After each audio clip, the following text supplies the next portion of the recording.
O mundo como hoje, né, veloz como ele está, você precisa ter pessoas, né, e não seguidores. Você tem que ter gente que gosta de você, que quer que você as lidere. Não é clicar, seguir. Seguidor não serve para nada. Eu não quero que ninguém... E é uma pessoa que você pode contar.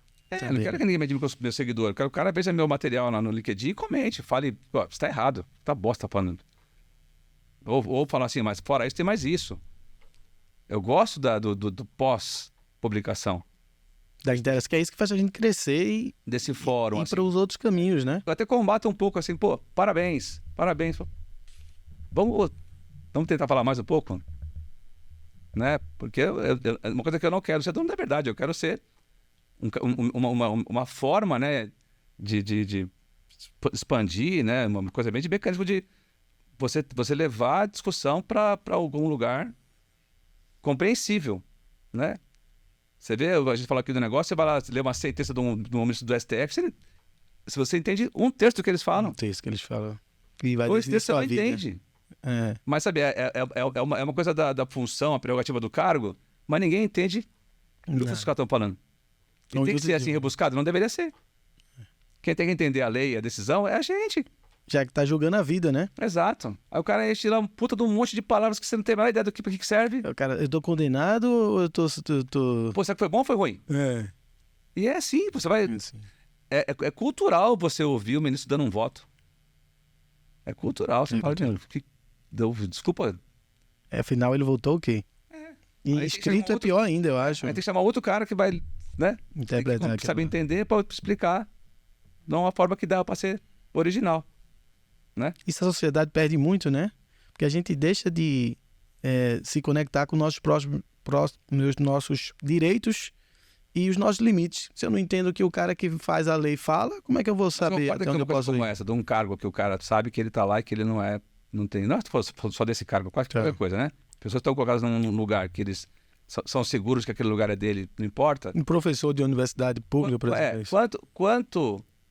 Quanto mais ele demonstra esse tipo de ação, para mim, mais fraco ele é de espírito.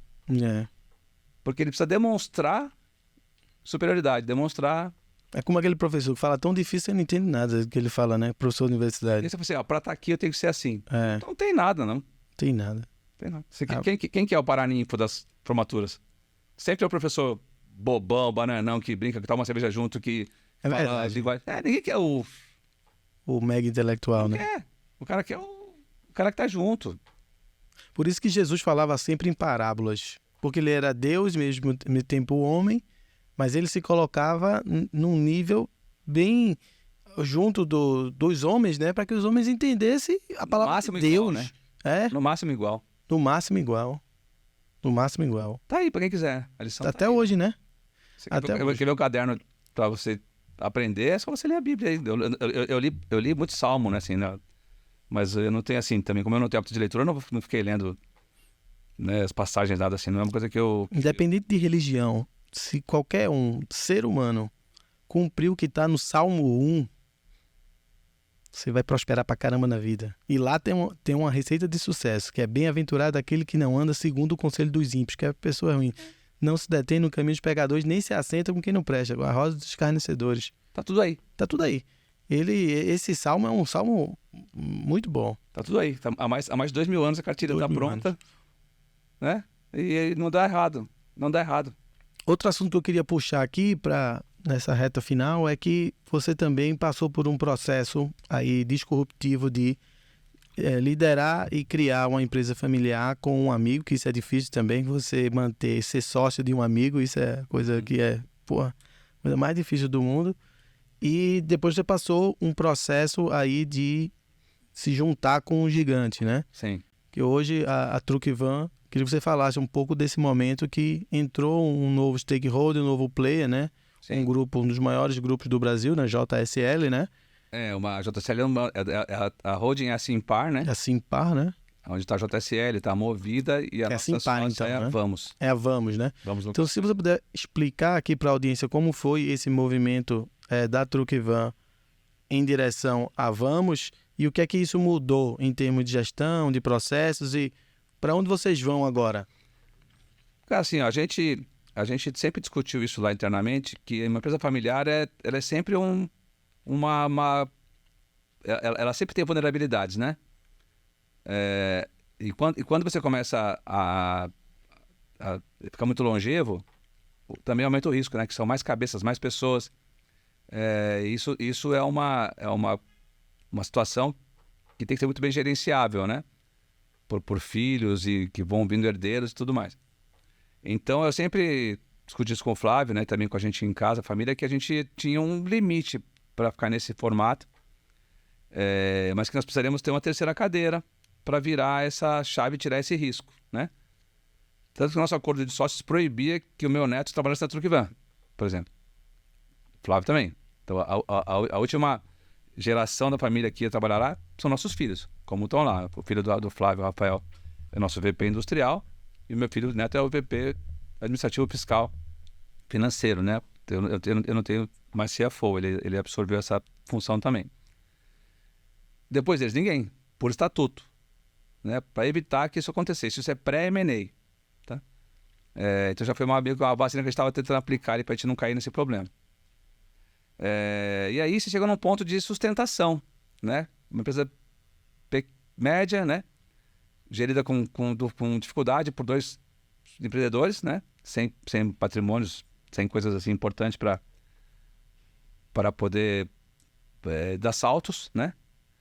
E num segmento que é muito competitivo, como eu falei, que é caro, que é intenso de capital, né? Eu compro chapa de aço, embobina e entrego carreta pronta. É indústria mesmo, não sou uma montadora, eu fabrico. Né? Mas tem que ter o dinheiro para comprar a chapa, né? O crédito para comprar a chapa. O delay é absurdo, assim. E o pagamento também depois. longínquo, só em governo, né? A gente viveu 30 anos, assim, só nós dois juntos. Daquele jeito que você imagina. Tem que ter um caixa, né? Caixa. Sofrendo mais uma hora, menos outra, mas assim, alienamos tudo que a gente tinha, imóvel, para poder tomar dinheiro de banco emprestado, dando garantia real e tal, mas se expondo cada vez mais. Então, uma coisa que era clara, vamos dissipar um pouco esse risco, né? Se a gente falhasse, a gente ia falhar em todos, na empresa, na pessoa física, em tudo, né? Tudo que tinha estava naquela paixão que a gente colocou lá para poder fazer ela ficar viva. Então, a ideia de tirar um pouco desse risco era uma ideia clássica colocada. E a gente começou em 2011 a organizar isso. Quando eu trouxe para dentro de casa RH, fiscal, contábil, deixei de trabalhar para contador externo, nada contra, mas por ser generalista, né? A gente internou isso, me custou muito mais caro na época fazer a mudança, mas era um plano, né? Aí, ali em 2016, talvez, 17, não sabe agora, a gente decidiu que era hora de aprofundar a nossa formalização toda. A gente já vinha no processo desde 2011, né?